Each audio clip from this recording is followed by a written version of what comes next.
Yeah. Oh, hang on a minute. There we go. People always notice my injuries on camera as well. Like, people are always like, what did you do to your finger? Well, I have skinned my thumb driving a steam train, firing a steam train. So that's what happened there. If you want to see a really gross picture of it, then it's coming up in 3, 2, 1. You're going to see it. So 3, 2, 1. You've been warned. Here's my thumb. Ew. So, words on today are hard.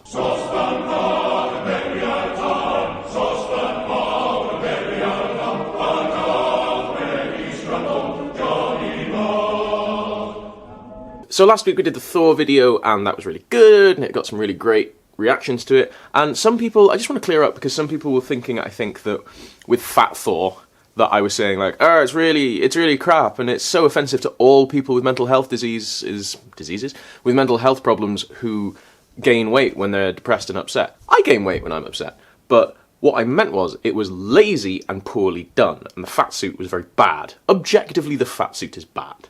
I mean, come on. So no, I'm not saying that it should be offensive to everybody. I'm not telling you what to be offended by. Come on, the internet. Get real. What we're discussing today is the one that lots of other people were like, yeah, but what do you think about Angrboda? And I was like, well, there should be a little flick across the D there for a start, but that's okay. Maybe your keyboard doesn't let you do that. And I have no real strong feelings about Angrboda, except that they tried to give her an apron dress. Yay! I like that. I think it's nice. I think that it gives her a bit of a Norse look-ish. I mean, they've given her some really silly, like, Disney princess slashed sort of German 15th, 16th century sleeve slashes. Like, she's not a 16th century Landsknecht. Why does she have those? But she's got, like, a lovely set of strings of beads. She's got what is, I suppose, kind of... I've got pictures up on my phone. They're kind of tortoise brooches?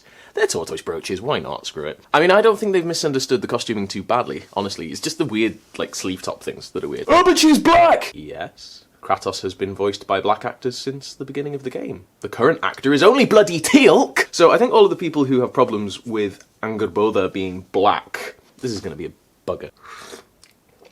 I need so much tea for this. So I come from a theatre background, and in the theatre we've had a thing called Colorblind casting for ages. Because the concept is, it does not matter what the colour of the skin of the actor is, as long as the actor inhabits and presents the role well. If you are seeing somebody on stage, and the only reason you don't believe that's Hamlet is because you don't think Hamlet should be a black man, that's because of racism. God of War and the God of War games have had black people in major roles for a long time. So the voice of Kratos since the beginning, and no, I refuse to pronounce it Kratos, it's Kratos. Greek people have told me that's how you pronounce it, so I'm going with them. For a long time it was Terence Carson, who is a really famous actor, and he's a really successful actor, and he's a great voice actor. And since 2016 it has been Christopher Judge, who only played flippin' Teal'c, the enormous Goa'uld dude in Stargate.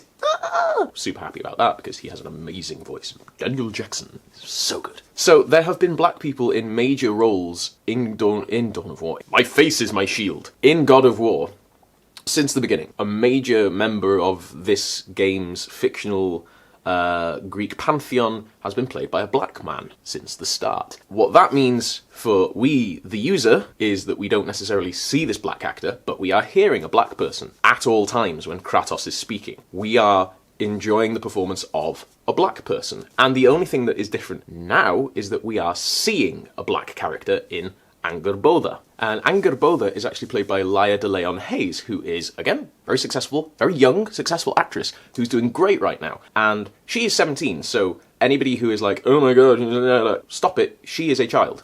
Playing a magical creature from the Norse pantheon. I know a lot of people have been saying, oh, they're only doing this to be social justice warriors, and they're doing it to, pandering to stuff. I'm like, right, stop for a second. So with Thor, the studio said they were trying to make him historically accurate by using period descriptions, which we discussed in a previous video, which you should go and enjoy. With Angrboda, they said they were making interpretations, and a lot of people said, well, that's double standards. But it's not, because with Thor, we actually have historical descriptions of what he is supposed to look like, in theory. And yes, a lot of those are post-Viking Age, but with Angrboda, We have nothing. We have no physical description of her at all. I mean, she's been blue before now. We can do what we like with her physical appearance. She's described as, at one point, an old woman, but clearly in the God of War timeline, she's not old yet, and presumably hasn't given birth to a giant wolf. And I think she's one of the 9 mothers of Heimdallr. People can tell me if I'm right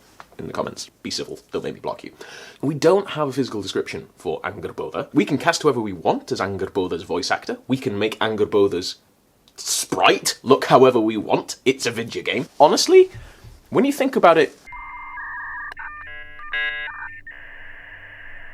if the Norse wanted to make a creature look magical, one of the easy ways to do that is to give them an unfamiliar, strange appearance. And in Northern Europe, during the Viking Age, black people would have been an unusual sight. So there is also this unpleasant Western European trend through the medieval and early modern periods of black people being othered by either making them out to be less than, or making them out to be somehow exotic, mysterious, mystical, right?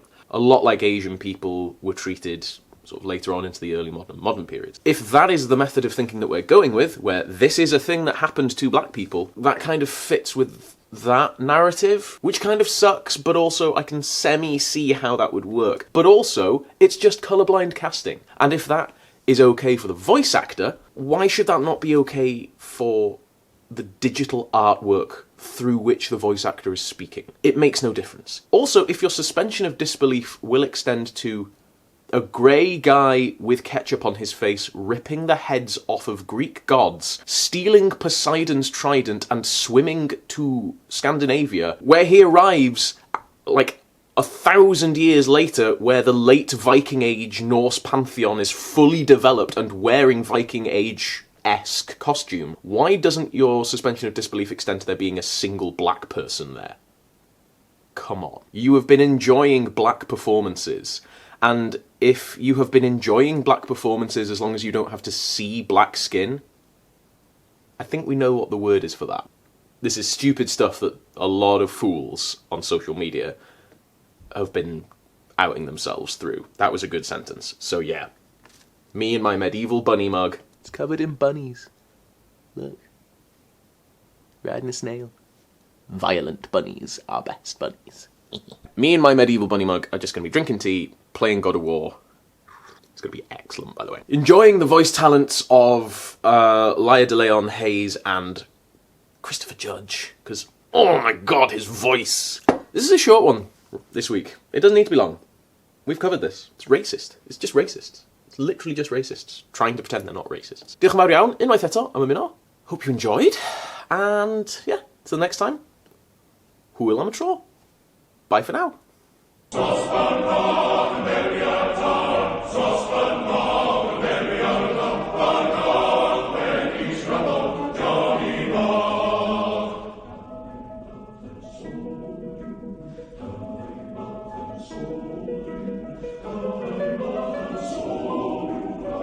ran out of milk for my tea, so I'm drinking my tea black because I'm a classy individual, but I brewed it to have milk in it, so it's pretty strong. I love it.